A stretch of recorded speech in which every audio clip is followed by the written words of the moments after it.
Welcome to Byte-Sized Tech, where we blend casual conversations with insightful discussions on the latest in technology and gadgets. Great to be here. Today, we're diving into a whirlwind of new releases and big tech news. We're talking Apple's ambitious new lineup, Bose's premium audio, Google's evolving AI strategy. and, some truly wild stories from the world of VPNs and artificial intelligence. Get ready, because we've got some fascinating facts and essential takeaways coming your way. Definitely. So let's unpack this. Okay, first up, Apple. They just dropped a whole host of new gear, new iPhones, AirPods, Apple Watch updates. It's always a huge moment in the tech calendar, right? Absolutely. And for you listening, the big question is probably, are any of these upgrades worth your hard-earned cash? That's the core of it, isn't it? It is. This year, Apple rolled out the iPhone 17 family. You've got the standard iPhone 17, the 17 Pro, the 17 Pro Max, and a brand new edition, the iPhone Air. The Air, right? So quite a lineup.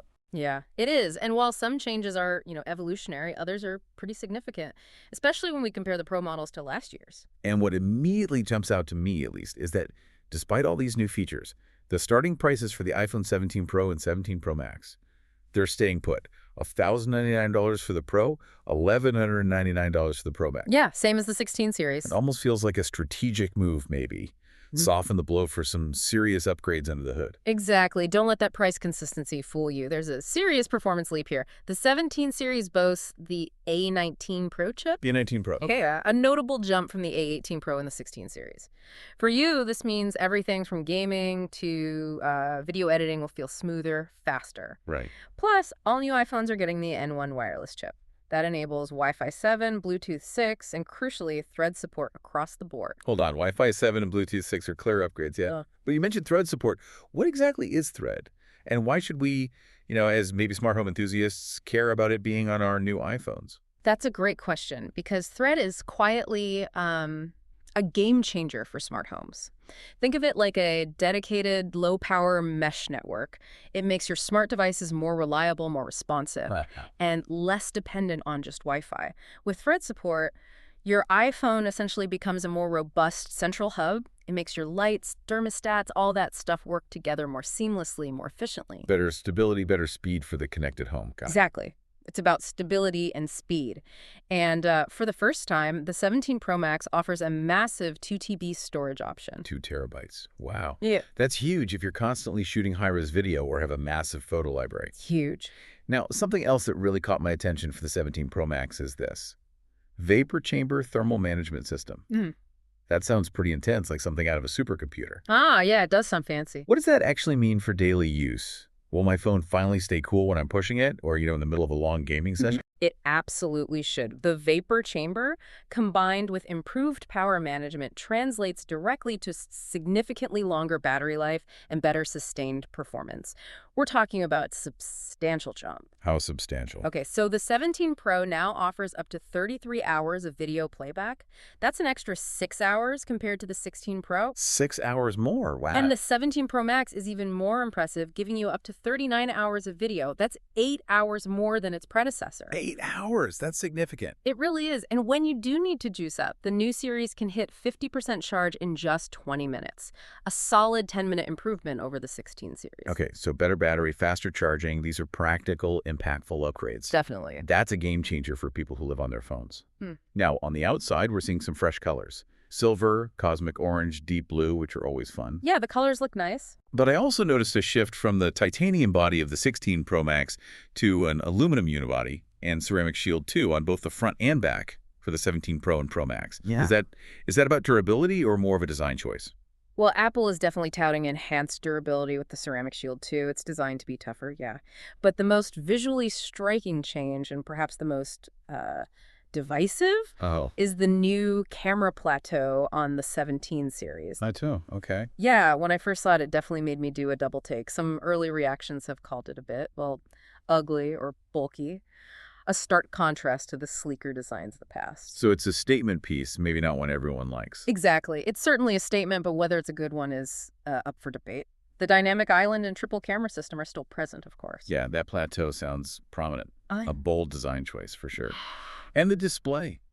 Are we seeing any big improvements in screen tech this generation? We absolutely are.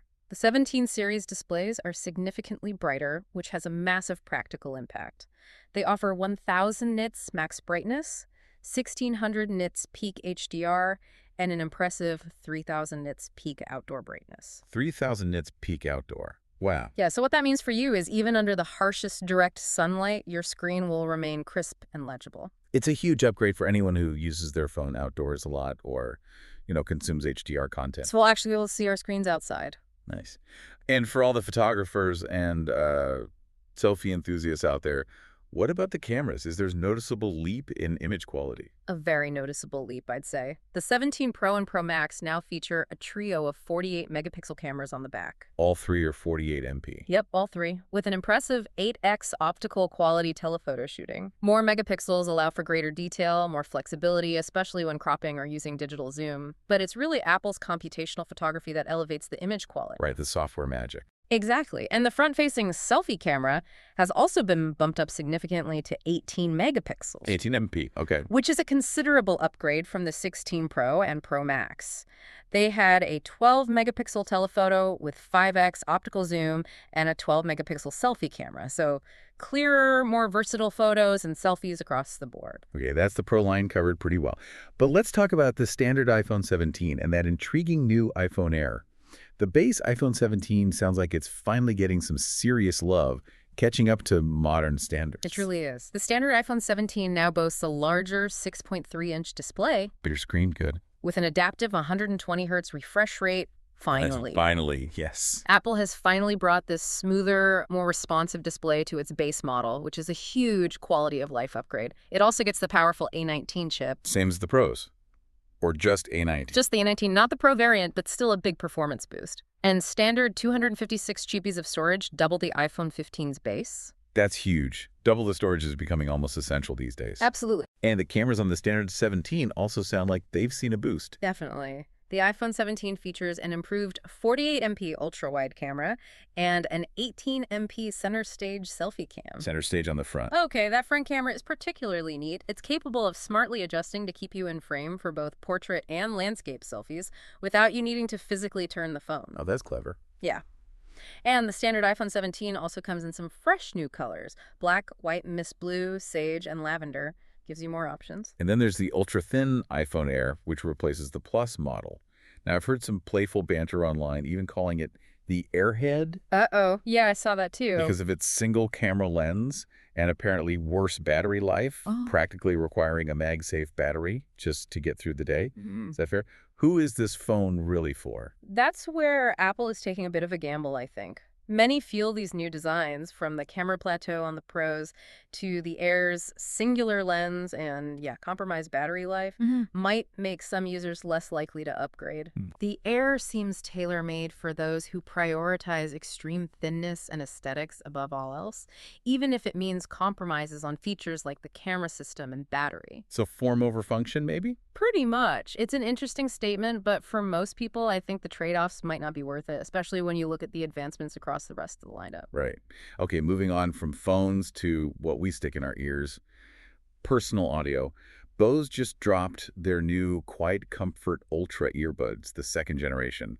I'm always on the hunt for that perfect blend of immersive sound and, true silence. The Bose Quiet Comfort Ultra 2nd Gen definitely aims for that sweet spot. They feature industry-leading noise cancellation, which, let's be honest, Bose is renowned for. Absolutely. Plus immersive audio for a more expansive soundstage, a wireless charging case, and Bose Speech Clarity for better call quality. They're priced at $299. Same as the first gen, right? Yep, same price, though the original is now discounted, so something to consider. I love that they highlight comfort enough to wear for hours. As someone who often struggles with earbuds digging in after a while, that's a huge selling point for me. It really is key for long listening sessions. And the noise cancellation. Turning a coffee shop from a 9 to a 5 in terms of sound level, that sounds seriously impressive. It truly is. Bose continues to set the bar for noise cancellation. They create an almost silent environment, even in really chaotic places. It's kind of uncanny. Okay, but what about the sound itself? Is it just quiet, or does it sound good too? The sound quality is well balanced right out of the box, which is great. However, the customizable EQ options are Well, they're described as a little lackluster compared to some rivals. Ah, okay, so less tweaking available. Exactly, which is a minor disappointment if you really like to fine-tune your audio profile. Interesting. What about battery life, since you mentioned wearing them for hours? Is it enough for, say, a cross-country flight? Hmm. That's one area that hasn't seen much improvement, which is a key point of disappointment, Oh, actually. really? Still say. Pretty much. Battery life remains at 6 hours per charge, or only 4 hours if you're using that immersive audio feature, with 24 hours total, including the case. 6 hours is okay, but not amazing these days. Right. It lags behind competitors like the AirPods Pro 3, which apparently boast 8 hours for $249, and they throw in extras like heart rate monitoring and live translation. Yeah, that's tough competition. Yeah. So for those long trips, you'll still be looking to recharge the Bose Definitely. and connectivity. I always worry about multi-point connections. Is it seamless switching between, say, my phone and laptop, or are we still hitting those familiar little snags? I've had Bose quirks before where audio kind of skips when switching devices. You're not alone there. It's a common concern. The feedback is that the multi-point connection is better than previous Bose models, which is progress. Okay, better is good. But it can still hit some snags. Minor audio skipping is described as a persistent quirk for Bose, which, yeah, at a $300 price point, you really expect flawless, seamless connectivity. Yeah, you kind of do.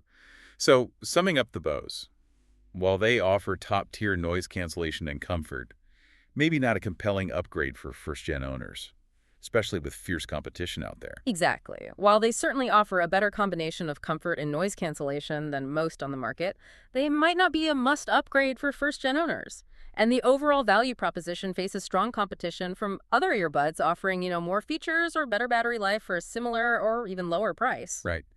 Okay, let's shift gears to the smart home. Google's been busy rolling out some new devices that leverage their AI smarts. Yes, Gemini-powered Nest devices are already appearing at retailers, kind of ahead of an official October 1st launch. Sneaking out early. Seems like it. We're seeing a new Nest Cam Outdoor, Nest Cam Indoor, and a Nest Doorbell. The exciting news is they all come with an upgraded 2K video resolution. 2K, nice upgrade. And most importantly, Google Gemini support. Okay, so the external design is largely unchanged, but the in-kernel upgrades with Gemini, that's the real story here. What does Gemini support actually mean for a security camera or a doorbell? How does that AI brain enhance my home security? That's the key question, right? Gemini support means these devices aren't just recording video, they're intelligently analyzing it in real time. We're talking about more precise person detection, improved package delivery alerts that can actually differentiate between a package and, say, a shadow. Oh, that's useful. Fewer false alerts. Exactly, fewer false alarms and more accurate, actionable alerts for you. Potentially even more advanced facial recognition features down the line that we'll have to see. Interesting. And speaking of Gemini, Google did recently announce they're temporarily pausing the public preview for the Pixel 10's Daily Hub feature. That was their answer to Samsung's Now brief. Oh, yeah, I heard about that. Why the pause? It seems they ran into some challenges. Users were finding it hard to find, apparently, and it was lacking detailed reports for even basic information like weather. Not ideal. No. So the company's goal is to enhance performance and personalization, but there's no timeline for its reintroduction right now, taking a step back to refine it, basically. Sounds like the smart move if it wasn't quite ready. Okay, now let's talk about the broader AI landscape and connectivity. This is where things get really interesting and sometimes maybe a little concerning, particularly around power and privacy. Indeed. OpenAI has launched a significant new initiative called OpenAI for Science, led by Kevin Weil. OpenAI for Science. Okay. Their stated goal is to build the next great scientific instrument and accelerate discovery in fields ranging from physics to biology by deploying AI built on ChatGPT-5 as a force multiplier. The next great scientific instrument. That's a pretty bold claim. What does that vision really entail? How might this initiative truly reframe OpenAI's role beyond, just chatbots? What's the so what for scientific progress here? Well, what's fascinating is how it positions AI not just as a consumer product, but as a fundamental tool for scientific advancement. It could potentially revolutionize how research is conducted, how discoveries are made across disciplines. How so? Imagine AI rapidly synthesizing vast amounts of research data, proposing novel hypotheses, or even helping design experiments in ways humans simply can't manage at that scale or speed. It could drastically speed up breakthroughs in medicine, materials science, climate modeling, you name it. So using AI to unlock human potential in science in entirely new ways. That seems to be the goal, yeah. Yeah. It's about augmenting human capabilities. But on the flip side of AI's incredible potential, we're seeing some truly, well, concerning developments, particularly around a recent defense contract awarded to Elon Musk's xAI. Senator Elizabeth Warren has raised serious red flags. Yes, she has. And some critics have even gone so far as to label it a Mecha Hitler defense contract, which is, wow, a stark example of the extreme alarm this partnership is causing. It definitely raises important questions about the responsible development and deployment of AI, particularly in sensitive sectors like defense. Senator Warren specifically highlighted what she called a patchwork approach to safety at xAI. Patchwork approach. Meaning it contrasts sharply with other AI companies that publicly disclose risks for things like biological or chemical weapon development. The core concern here revolves around Grok, xAI's model. Right. Its training on public X posts could potentially lead to mass surveillance and analysis that the designers can't control. There are fears it could end up identifying and flagging minority groups or vulnerable populations based on, unchecked, unfiltered public data. That's a truly chilling thought, the idea of uncontrolled AI analysis like that. It's a reminder that powerful AI tools, especially when deployed in critical areas like defense or security, demand incredibly rigorous ethical frameworks and oversight. Absolutely. Okay, from that ethically complex development, let's pivot to some AI applications that are perhaps a bit more grounded in everyday life. Starting with language and real estate, I heard Grammarly expanded into 5 new languages using AI. Yes. Grammarly leveraged AI to significantly expand its language support. That's a fantastic step for global communication and, productivity for more people. Good news there. And what about Zillow's new AI tool for home buyers? Virtual staging. Yeah, they've launched an AI virtual staging tool. It allows homebuyers to digitally empty rooms of furniture or subtly change design style in listing photos. The idea is to give potential buyers a better visualization of a space's potential. Sounds useful. Does it work well? Well, early reports suggest the changes are maybe a bit lackluster and subtle right now. It seems mainly limited to select featured room photos, so it's not quite the dramatic whole house makeover tool some might hope for yet. Still early days, perhaps. Okay. Moving from AI's power and its paradoxes, let's talk about connectivity and privacy, specifically with VPNs. We've seen some interesting developments there, especially with real-world implications for digital freedom. Indeed. Mullvad VPN, known for its privacy focus, has introduced a new QUIC protocol to WireGuard's setup. QUIC to WireGuard. Break that down for us. Okay, so QUIC is a next-generation internet transport protocol. Think faster, more resilient web traffic. WireGuard is a modern, highly secure VPN protocol. Combining them allows for improved obfuscation. Obfuscation, meaning hiding the VPN traffic better. Exactly. It helps make your VPN traffic mimic regular web browsing data, making it much harder for firewalls and internet censorship systems to detect and block it. It's a significant step for bypassing restrictions. That sounds really important. Where can people use it? It's currently available on their desktop apps, with iOS and Android versions coming soon. That's a huge step for digital freedom, especially when you consider real-world impacts like that recent Nepal social media ban. That really highlights the importance of tools like this, doesn't it? Absolutely. The situation in Nepal was quite traumatic and a stark reminder of these issues. The government blocked 26 social media apps, Instagram, WhatsApp, Facebook, X, on September 4th. Why? They cited misuse and the company's failure to register locally. This sparked mass protests and eventually led to the Prime Minister's resignation, with the ban now seemingly lifted. Wow. And the VPN usage. Proton VPN reported an astonishing 8,000% increase in signups in Nepal over their baseline during that period. 8,000%. Incredible. And there were strong warnings circulating for users to avoid obvious Chinese VPNs due to potential data harvesting risks.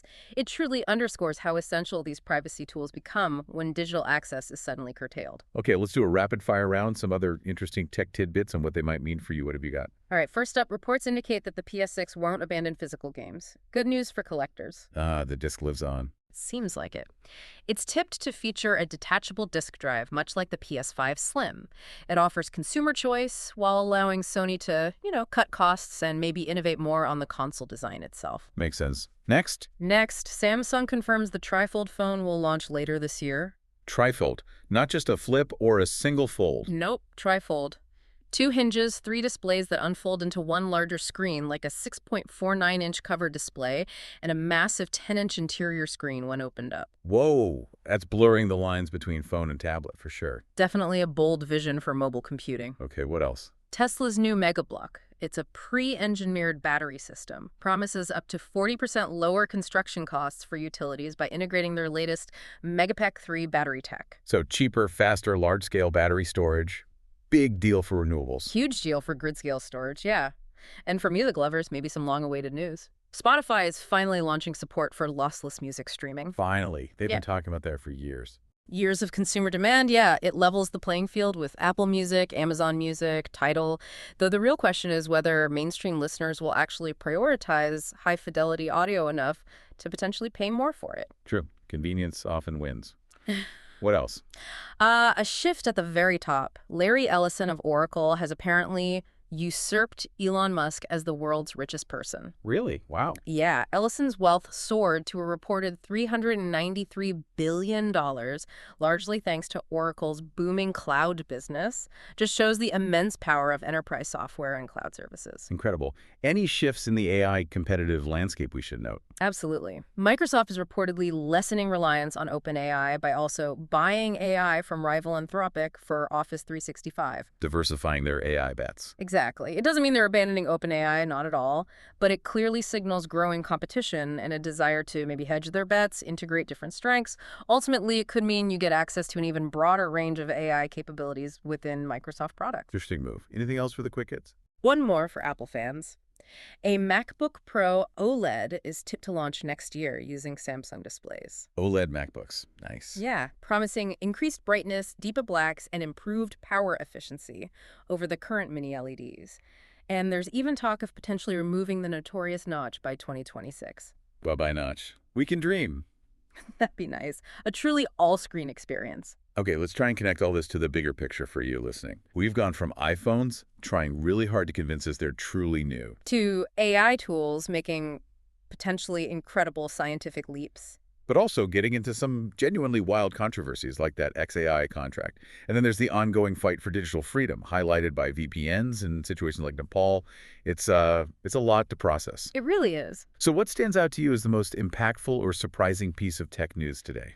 Are we seeing real breakthrough innovation, or is it more just clever iteration in our gadgets these days? And maybe more importantly, how do you navigate the promises and the perils of AI as it becomes so deeply integrated into everything? Yeah, this raises a really important question, doesn't it? As technology becomes more powerful and more personal, how much do we, as consumers, as a society, prioritize that groundbreaking innovation versus, proven reliability and crucial ethical safeguards? Right. The stories today really show both ends of that spectrum playing out in fascinating and sometimes worrying ways. It reminds us that every technological advancement comes with its own set of choices and implications we need to grapple with. Well said. Thanks for tuning in to Byte-Sized Tech. If you enjoyed this discussion, please like, comment, share, and subscribe for more fun tech talks.